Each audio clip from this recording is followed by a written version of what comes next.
The port of Rotterdam never truly slept, but at 3:17 a.m., it felt like it was holding its breath. Cold fog hugged the ground. Cargo cranes stood like skeletal giants frozen mid-stride.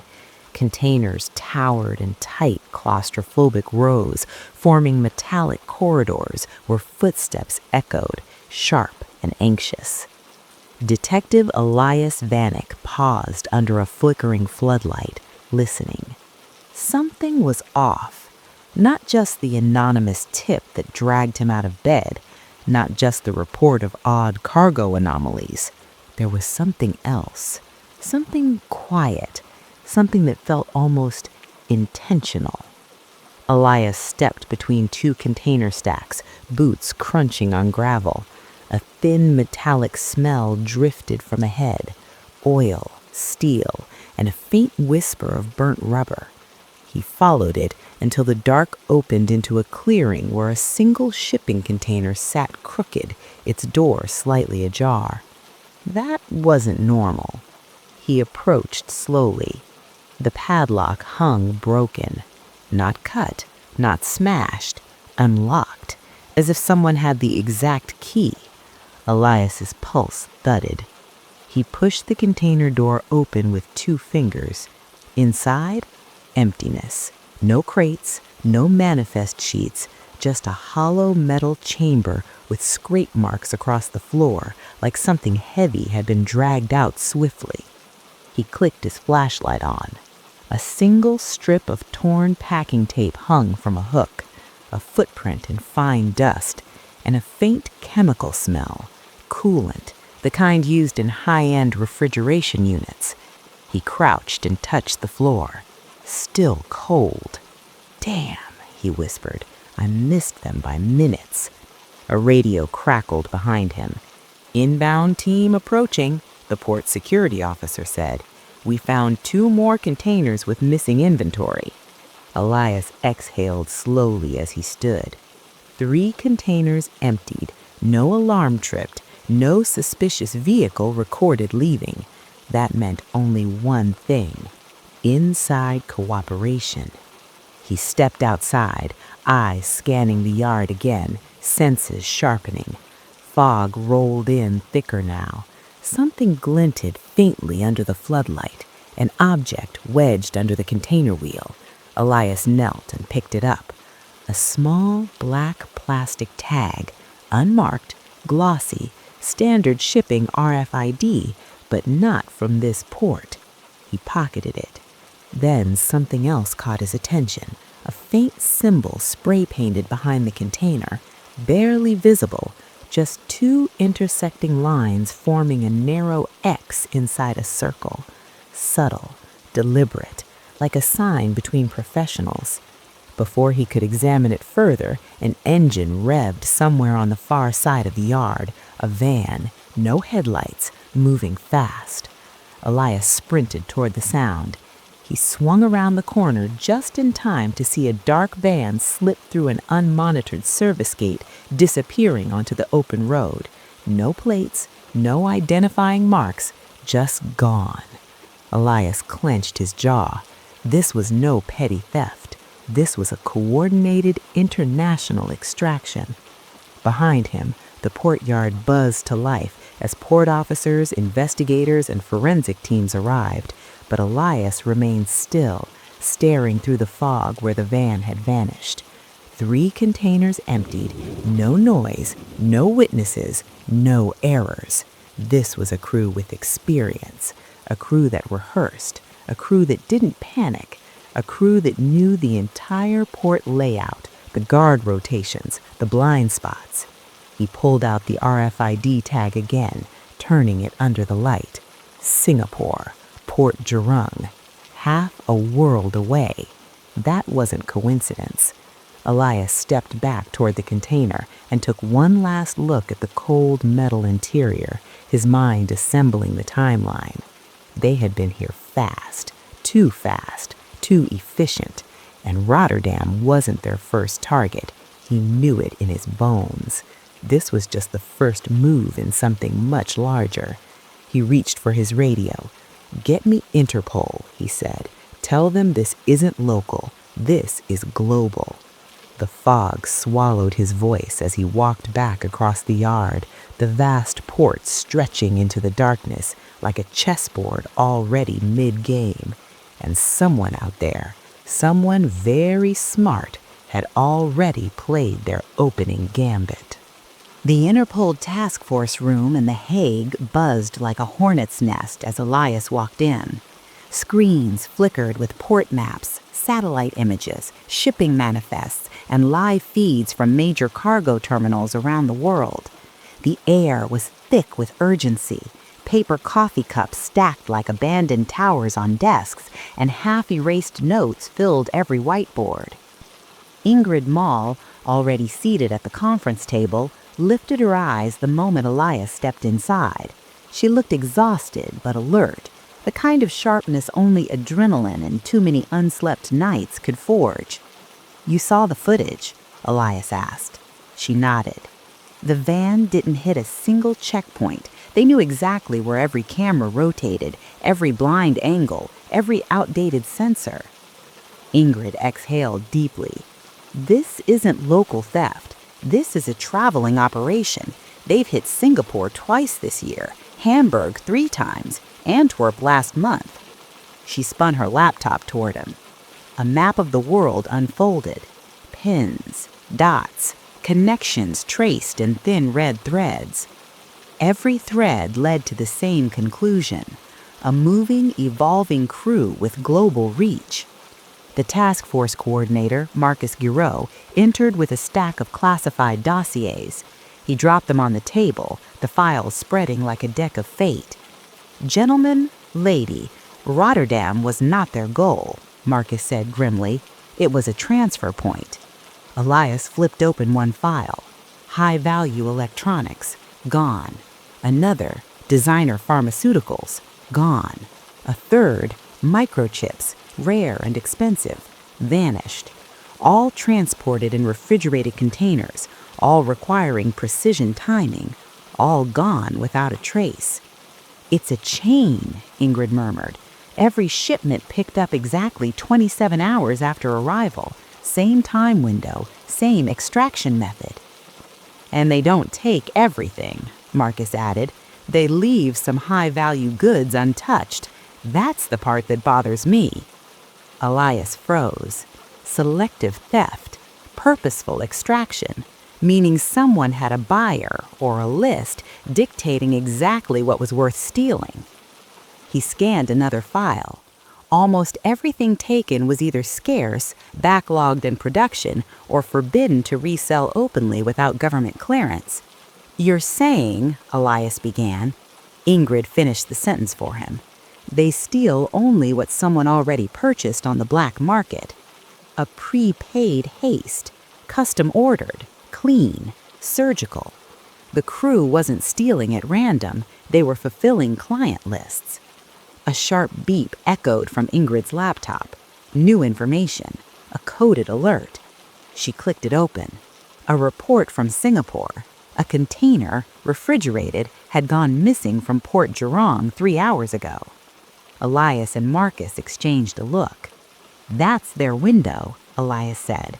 27 hours between Rotterdam and Singapore. They're sticking to schedule." Ingrid pulled up the manifest. The missing Singapore cargo contained biomedical nanotechnology components, classified, restricted, expensive. Another beep, this time from Hamburg. Same story, another refrigerated shipment gone. 3 ports, 3 continents, 1 crew. The room fell into tense silence as everyone realized the truth. The heist wasn't happening separately. It was happening simultaneously. Whoever orchestrated this had enough manpower to hit multiple ports in the same time window, enough funding to move internationally without hesitation, enough intelligence to bypass some of the world's strictest port security systems, and enough arrogance to leave nothing but faint traces, deliberate marks, subtle codes, a kind of signature only those who knew where to look could find. Elias's radio buzzed, fast, urgent. This is Port of Antwerp. We found something. A container with a message." "A message?" Elias snatched the phone. "What kind of message?" "Painted on the inside, a symbol like a circle with an X." Elias felt a cold jolt run down his spine. The symbol from Rotterdam, now found in Antwerp, which meant, "It's not just a crew," he said quietly. "It's a network," Ingrid whispered. "It's a signature," Marcus added. "It's a challenge," Elias concluded. Ingrid quickly overlaid all known symbols on the global map. Every port hit by the crew showed the same graffiti symbol, barely visible, hidden in shadows, but always present. A taunt carved across continents. As she zoomed in on the markers, the red dots began forming a pattern.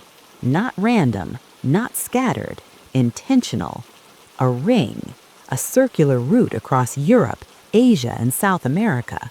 The circle the thieves spray painted was not just art, it was a blueprint of their operation route. Marcus's voice lowered. "We need to intercept before they complete the circle.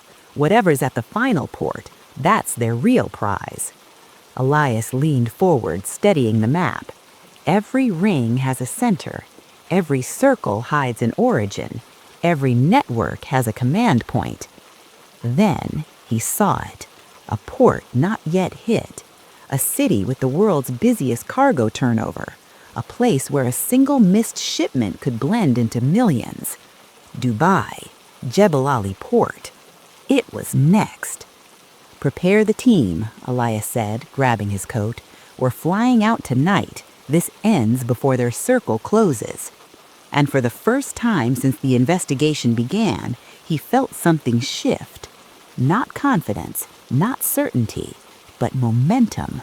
The kind of momentum that meant someone, somewhere, was about to make a mistake.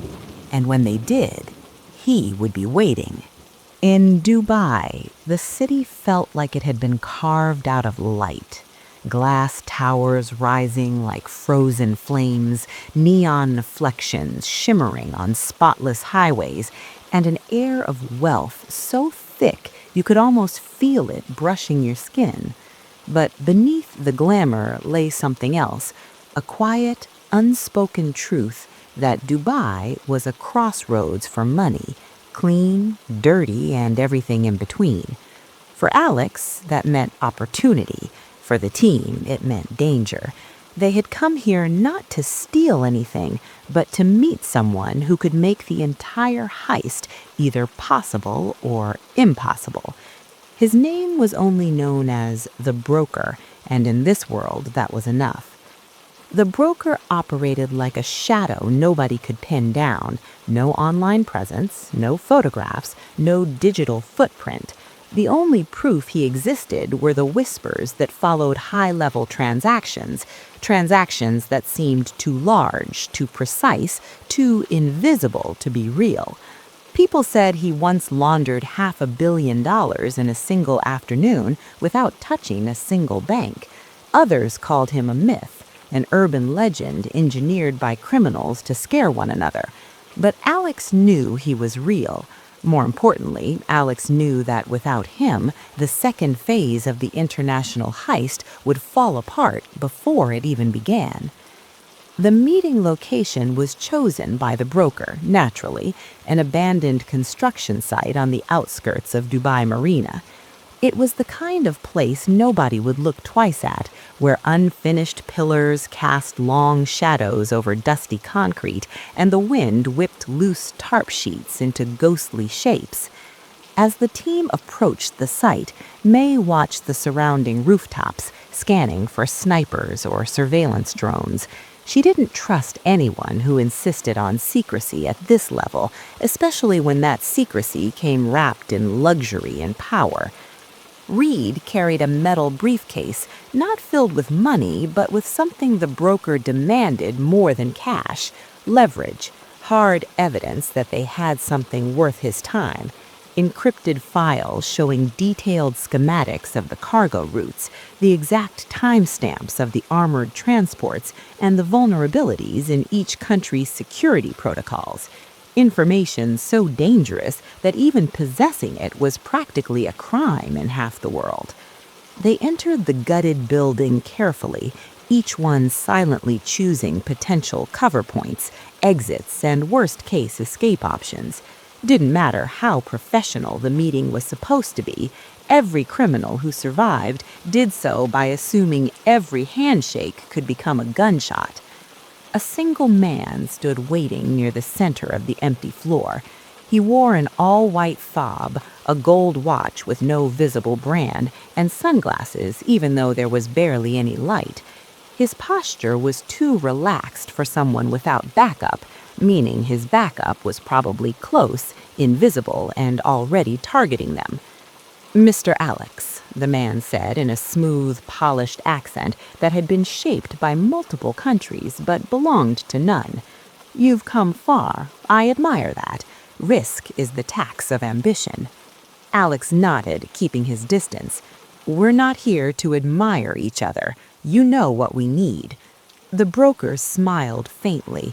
"And you know that what you're asking for is delicate." Delicate was an understatement.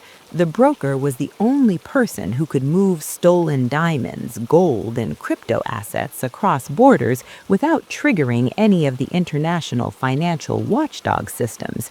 But this job demanded something even bolder: coordinated misdirection across 7 nations in less than 8 hours, creating a digital fog so dense that every law enforcement system, from Interpol to local cyber units, would see nothing but noise. The broker walked toward them slowly, his footsteps unusually quiet for someone standing on concrete.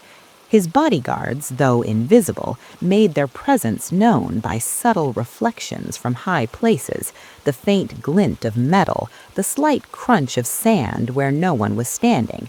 May counted at least 5. "Your plan," the broker said calmly, "requires movement of assets that have never been moved through a single thread before.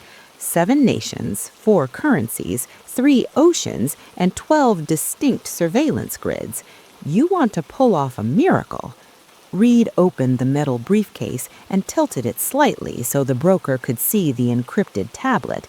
The broker examined the files without touching the tablet. "Your roots are clever," he admitted, "but cleverness is a weak substitute for certainty. You need complete disappearance. You need silence so perfect that the world doesn't even know what happened until you're already ghosts." "That's the idea," Alex replied. The broker held up a finger. "Then we must be honest. There's something you're not telling me." The air tightened. May's hand hovered near her concealed holster. Reed stiffened. Alex didn't blink. The broker continued. "These armored transports, these are not ordinary targets. Someone powerful owns them, someone with reach, someone who will retaliate." Alex exhaled, reluctantly acknowledging the truth. "We're targeting the Lorne Syndicate." For the first time, the broker's expression changed, slightly, enough to reveal that he had not expected that answer. The Lorne Syndicate was not a street gang, not a cartel, not a traditional criminal organization at all. They were a multinational corporate criminal hybrid with tentacles in mining, private security, real estate, and currency manipulation. Their vaults stored items governments would kill for, and their revenge was legendary. "You should walk away. No one touches the Lorne Syndicate, not even me." Alex stepped forward. "We're not asking for permission. We're asking for your expertise." The broker stared at him for several seconds, long enough to be threatening, short enough to avoid seeming emotional. Finally, he said, "What is the real target?" Reed opened the tablet fully, revealing the red highlighted manifest of the primary transport. The broker read the list slowly, his eyebrows rising slightly. Then he saw it, a tiny line almost unnoticeable. Package 12C, 43-gram microcapsule of uncut Argeria blue. The broker inhaled sharply. Impossible. There are only 4 capsules of Argeria Blue in existence, and one of them, Alex said, is moving tomorrow. Argeria Blue wasn't gold, wasn't diamonds. It was a synthetic compound invented in secret, capable of cloaking military-grade microchips from satellite detection. Whoever controlled it controlled invisibility on a technological level. Entire nations had fought covertly to steal formulas. Every lab researching it had mysteriously burned down or vanished. The broker closed the briefcase slowly. Now I understand why you need me. You aren't chasing money, you're chasing the asset that money cannot measure. Alex nodded. If the Lorne Syndicate gets these capsules out of Africa and into Europe, they'll sell them to the highest bidding government. The balance of global surveillance changes forever. We can't let that happen. Silence stretched through the empty hall, broken only by the soft rustle of wind through exposed metal beams. The broker seemed to be weighing not just a business decision, but a geopolitical one. Finally, he said, "I'll help you, but not for the money and not for your cause. I'll help you because I cannot allow the syndicate to become more powerful than they already are." Reed asked, "What do you need from us?" The broker raised a finger. 3 things. 1, access to your live feeds during the heist. I will reroute data in real time. 2, full trust. If I say abort, you abort. If I say move, you move. And 3, he paused, staring at Alex, you will owe me a favor, a future request, no matter what it is. Alex hesitated. May shook her head subtly. Reed frowned. A favor owed to the broker was like owing a debt to fate, unavoidable and unpredictable. But without him, the heist would collapse before the first vehicle even moved. Alex extended his hand. We accept. The broker smiled. Then your miracle begins tonight. As the team walked away, May murmured, You just agreed to something you can't predict. Alex replied quietly, We're criminals. Predictability is a luxury. Behind them, the broker watched in silence, already making calls to people on 3 continents. The international heist was no longer just possible. It had become inevitable. The night air over Rotterdam felt colder than it should have. A kind of metallic chill drifted through the shipping yard as crates groaned under the weight of cargo and floodlights buzzed like dying insects. Lucas Serra stepped off the freight boat and immediately scanned the maze of containers, searching for the 2 silhouettes he expected to see. They weren't there, and that alone was enough to tell him the plan had already begun to fall apart. He pulled his coat tighter, checking the suppressed pistol hidden inside the inner pocket. This part of the heist was supposed to be smooth, a silent cargo swap under the cover of darkness, no witnesses, no surprises. But when Lucas checked his encrypted phone again, another message from Nina waited for him, short, frantic, and not like her usual calm. They know. Move fast. Do not trust A. He stared at that last letter, A, and his stomach tightened. There was only one person in the entire operation whose name started with that letter, and he was the one funding half the heist. Antonio Velasquez, the charming one, the dangerous one, the one who promised them fortune if everything went right and promised death if anyone betrayed him. Lucas's jaw clenched. Nina wouldn't have sent that unless she had proof. She was too precise, too calculated, too careful. If she said Antonio had turned, then Antonio had turned. Lucas exhaled slowly, the cold air turning into fog in front of his face, and started forward between the stacked containers. Every shadow felt alive, every sound felt amplified. A metal clang echoed somewhere to his left, maybe a loose latch, maybe something worse. He slowly unholstered the pistol, keeping it close to his thigh as he moved. Then he saw it.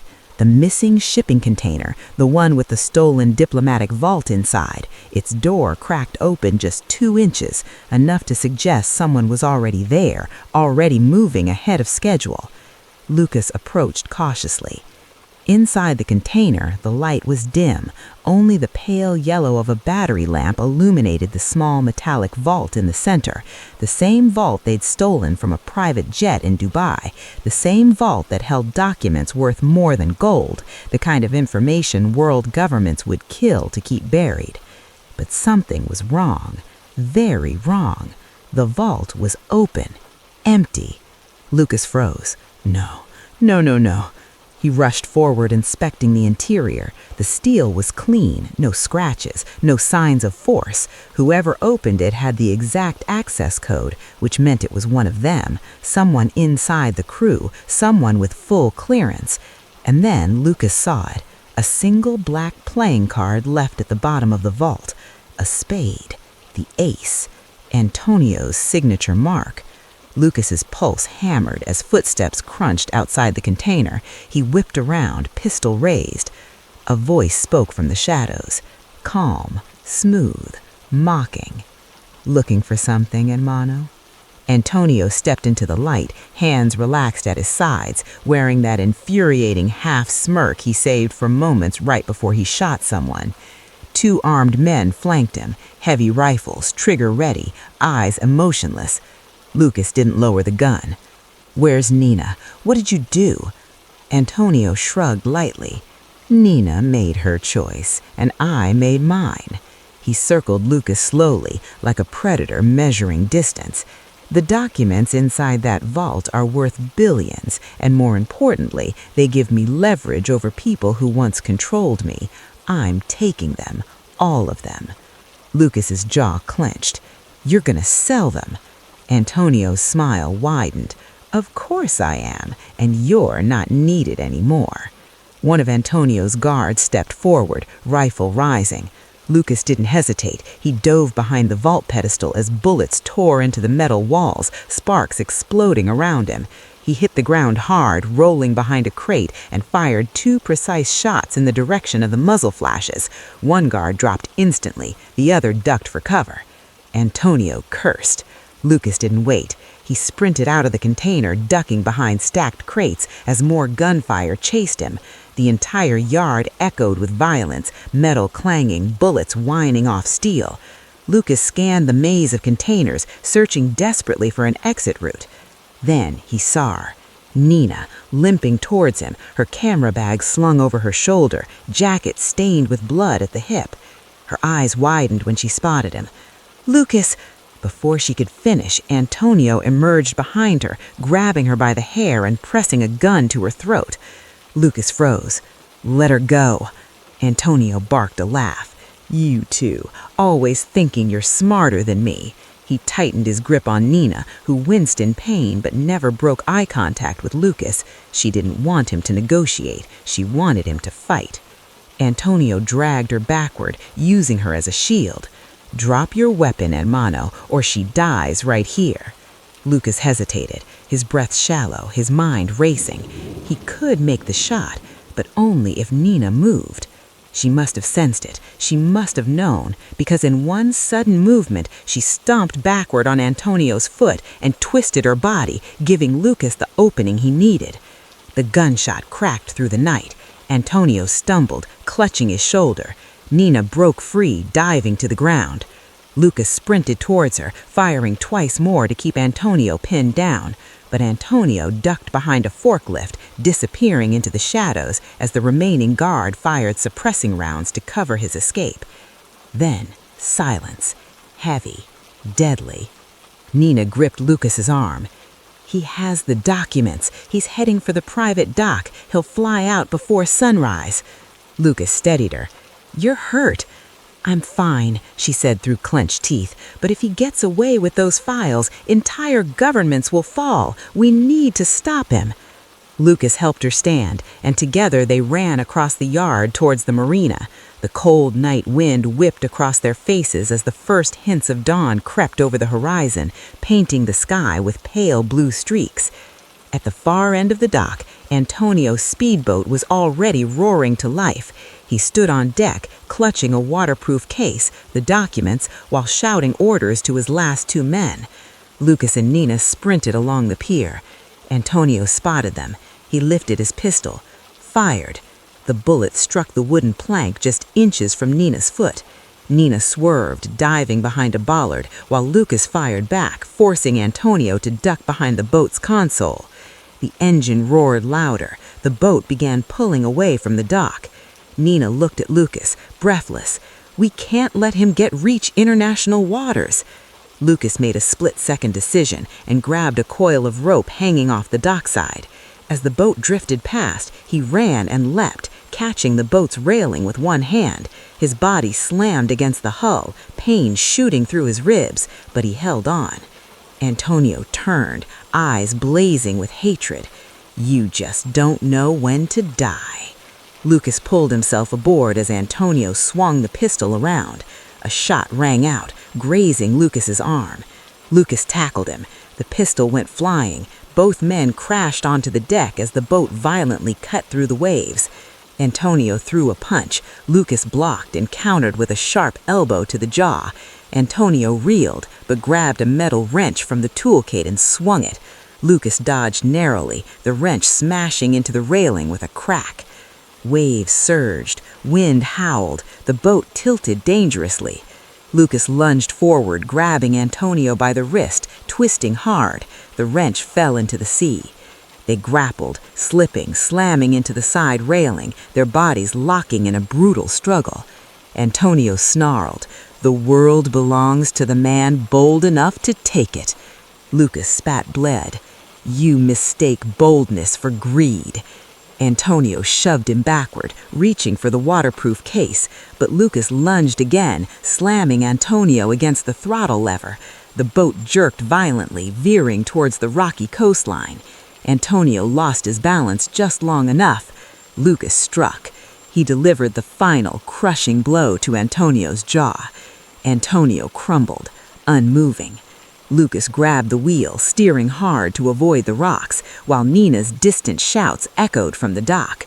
He eased the boat to a stop, panting, bleeding, shaking. Antonio Velasquez, the man who tried to betray them all, lay unconscious at his feet. The documents were safe, but the heist wasn't over, not even close. Because as Lucas bent down to check Antonio's pulse, the man's eyes flickered open, and with a faint, chilling smile, he whispered, "You think I'm the only one who wanted this?" Lucas froze.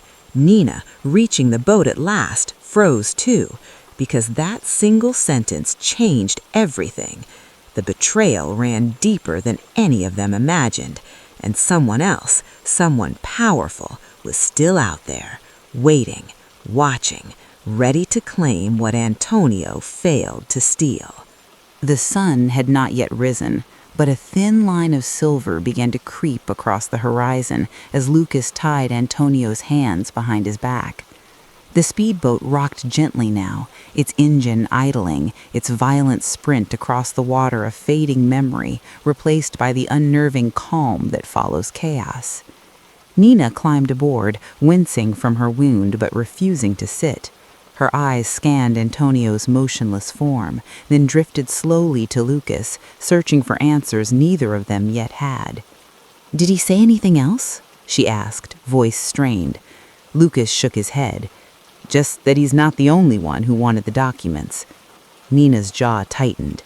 "There's always another layer, always another buyer." Lucas didn't reply, but he felt it, the eerie truth behind Antonio's last words. Betrayal wasn't a single cut, it was a network of them. Someone else had been pulling strings, someone powerful, someone patient. He dragged Antonio to a bench on the deck, tying him to the railing. The man groaned as he regained full consciousness, his cheeks swollen from Lucas's final punch, his expensive suit soaked with seawater and blood. Nina crouched in front of him. "Who else is involved? Who were you working with?" Antonio only smiled, a slow, broken grin that crawled across his face like a shadow. "You think you've won, but you don't even know what game you're playing." Nina slapped him, hard. The sound cracked through the morning air. Antonio only laughed again. Lucas stepped closer. "If you don't talk, you'll go down for kidnapping, attempted murder, interstate smuggling, grand theft, Arms trafficking and espionage. You'll die in prison." His eyes glimmered with cruel amusement. "Then I won't be alone." His gaze drifted to the waterproof case, still on the deck where Lucas had dropped it after the fight. "You think you've saved the world carrying that box, but half the world already knows it exists, and the other half already knows you two have it." Lucas felt a chill radiate from his spine outward. Nina swallowed. "Meaning what?" Antonio leaned forward as far as the rope allowed. "Meaning someone is already on their way." Nina stiffened. "How? Who did you tell?" Antonio smirked. "Everyone." Lucas spun toward the horizon, but before he could react, the hum of engines cut through the morning air. Not one, not two, several. A formation of black RIB boats, sleek and fast, moving as a pack like hunting wolves. Nina muttered, "No, no, no, no." Whoever they weren't here for a conversation. They were here for the documents. Lucas grabbed the waterproof case. "We need to move, now." Nina checked the speedboat's fuel gauge, low, too low for a chase. "We won't outrun them." "Then we fight," Lucas said. He tossed Nina a pistol from the emergency locker. She checked the magazine, racked the slide, and positioned herself behind the console for cover. Lucas cut the engine and crouched behind the railing, watching the boats grow larger. Antonio laughed softly. "You can't win against them. They're professionals." Lucas didn't look at him. "So am I." The first RIB boat reached firing distance. Men in tactical gear raised rifles, motioning for Lucas and Nina to surrender. One of them shouted through the loudspeaker, "Drop the case and step away from the boat." Lucas whispered, "Get ready." The rifles lifted. The moment stretched. A quiet, high-pitched whine filled the air as one of the gunmen aimed directly at Nina.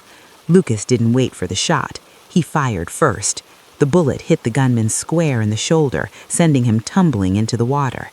Chaos erupted instantly. The RIB boat swerved, gunfire ripping through the water in the boat's hull. Splinters flew, metal screamed, and Nina crawled into a better firing position, taking precise shots to keep the attackers back. The speedboat rocked violently as bullets punched holes into the deck. Lucas dragged Antonio down to keep him from being hit, though he felt zero sympathy in doing so. "We can't hold them off," Nina shouted. "We need another plan." Lucas's mind raced. The coastline was rocky, impossible to land safely, but to the east he saw something. A tunnel. No, an old drainage culvert built into the cliffside, a narrow opening carved by time and erosion, big enough for a small boat to slip inside if navigated perfectly. "Lucas," Cal loud. "I see it," answered Nina, "but it's tight. We don't have a choice." Lucas cut the engine entirely and let the speedboat drift toward the culvert. The attackers adjusted, tightening formation, their engines roaring louder as they closed in. "Give us the case," a voice shouted. "This is your last warning." Lucas raised the waterproof case above his head and shouted back, "You'll have to come and take it." Gunfire lit the air again. Bullets punched into the railing inches from his hand. Nina fired 3 more shots, forcing the nearest boat to veer off course, but another slid into its place. The culvert loomed closer, a jagged mouth in the rocky cliff. The tide surged in and out, the opening shrinking and widening like a breathing creature. Timing would be everything. Lucas started the engine again, whispering, "Come on, come on." Nina braced herself. Antonio, sensing danger, finally stopped smiling. "You'll kill us all," he hissed. Lucas didn't answer.